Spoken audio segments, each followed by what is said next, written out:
Hey guys, what's up? I'm back with some Rugby League Live 3 news, which is pretty exciting. And what I was going to do is, so in the title you'll obviously see screenshots coming, and I'm going to show you that straight away. But then after that, I'll actually go through the Rugby League Live 3 actual features and stuff, because there's a full page of it, and I've never really gone through it. It's not a lot of information, but there's a few things I'd like to talk about. So let's get into the exciting part first. So, I check the Facebook page a lot because that's where True Blue responds, and they're the ones in control. So let's have a look-see here. A lot of people asking the same bullshit. I mean, here's a stupid question, whatever. Everyone asking the same shit. But where is it? Here we go. I think this is it. Am I optimistic to say approval of content is coming this week? I'm guessing you must love the same questions daily. Let's see what they say. We're doing our best to get approval for all the content. Currently, we were able to get some of it approved and have some teaser screenshots coming Friday and Saturday. So that's pretty exciting. I'm currently recording this Wednesday, the 13th of May, and this was posted an hour ago. So on Friday and Saturday, this is a confirmation. We're getting screenshots Friday and Saturday. So that's awesome.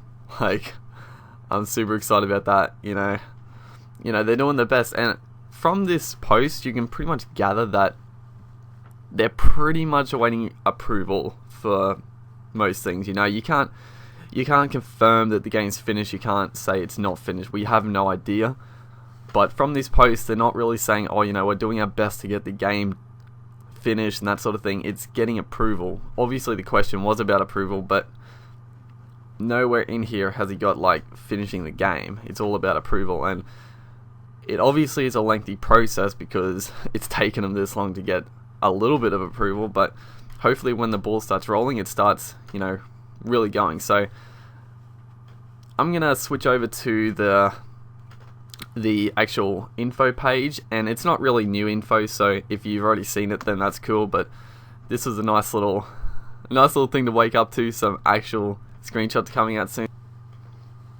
Hey guys, so I'm back. There would have been a little cut there. Hopefully I edited it out alright, but yeah, so in that first part, obviously I was talking about the screenshots, and now, so this is the info that we've known for a while. So if you know this already, then feel free to exit the video, whatever, but I'm sure a lot of people might not have seen this, because it's not that, you can't really see it on too many places. So let's just go through some of these and talk about some of it.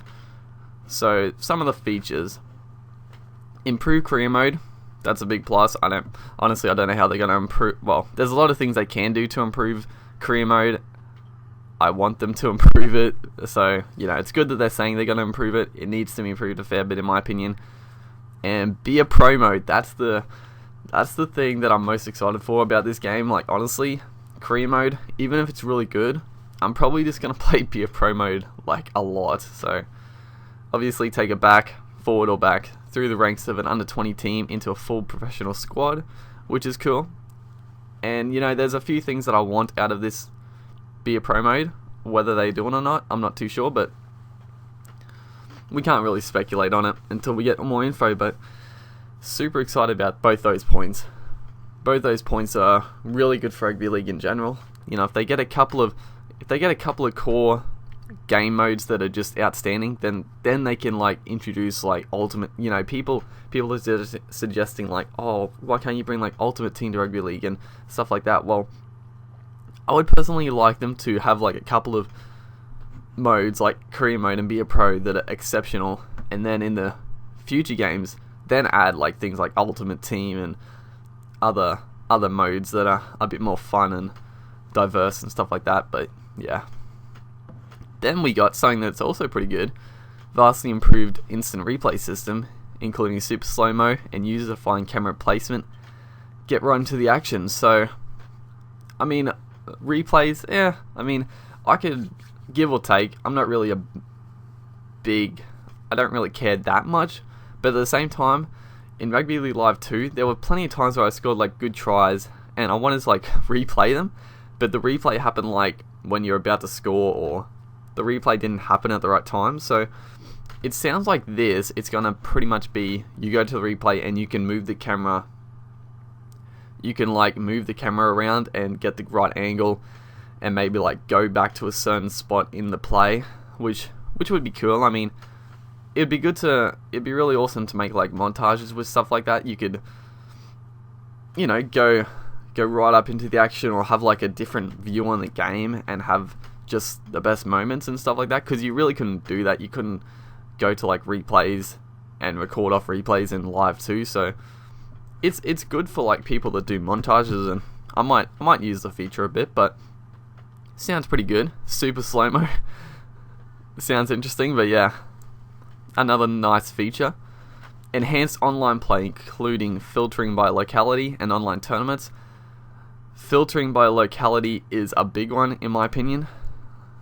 I mean, obviously most of us are going to be from Australia, New Zealand, and a few obviously from England, stuff like that, but Australia, internet is pretty rubbish in most places, the majority of Australia, so being able to filter by locality is a massive one to get the best connection.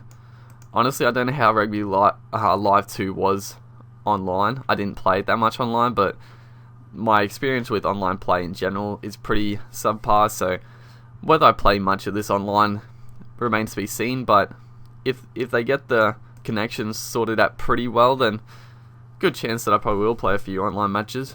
And the next one, online tournaments. That's pretty neat.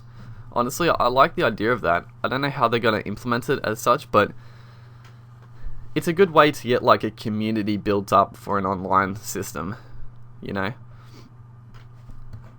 we have dynamic time of day lighting with full sun movement and weather system giving dusk to night process and mid-game rain. Okay, so I like this, obviously. You're playing afternoon 3:30 games on Channel 9 at the moment. They start 3:30, 4 o'clock. And during the game, it's sunny. Half time, it gets a bit darker, and by the end of it, it's like nighttime pretty much in some places.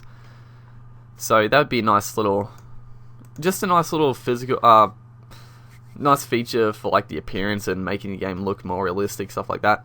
But I hope they just don't go too far with it, like mid-game rain. I hope it just doesn't, like, I'd rather them not just have it so rain just buckets down, have like, if it looks like it's going to be rainy or whatever, yeah, have it like rain pretty heavily. But if it's like sunny outside, like the first half, don't have it like coming out the second half and it's like pissing down rain. Like, just have it subtle changes, stuff like that, which would be cool.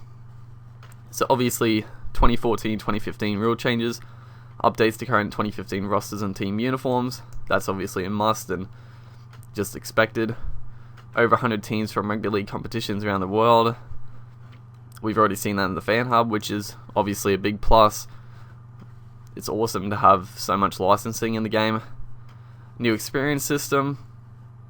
I mean, I'm not too sure how this is going to affect too much, but it would be. Every game, it is good to have like in game some sort of experience system where you level up, that sort of thing. It just gives you a progress to work towards. I mean, in FIFA you got like you go up the ranks and stuff like that, and could be the same sort of thing in this game, which would be nice. And then the fan hub, obviously, very good system. Had a lot of fun with it so far. And I think, the last one on here is dynamic tackling system. Fend and break tackle your way past multiple defenders and use a dynamic struggle and drag system to burst over the line to score, or alternatively drag them into touch. Okay, so this is a pretty big one. I have no idea what this actually means. Like, the struggle and drag system, like, is it going to be like a button mash thing? It's something that I'm a little worried about. Like, I don't know. Honestly, I don't know. But the thing I do like about it is the ability to drag people into touch. Like, I'd like the game to be harder to score, and something like this is nice. The ability to like drag plays out and stuff like that. But yeah, that's like all the old info. So yeah, bit of a news and bit of an info video for you guys. So hope you enjoyed it, and hopefully there's more to come. So I'll see you guys in the next one.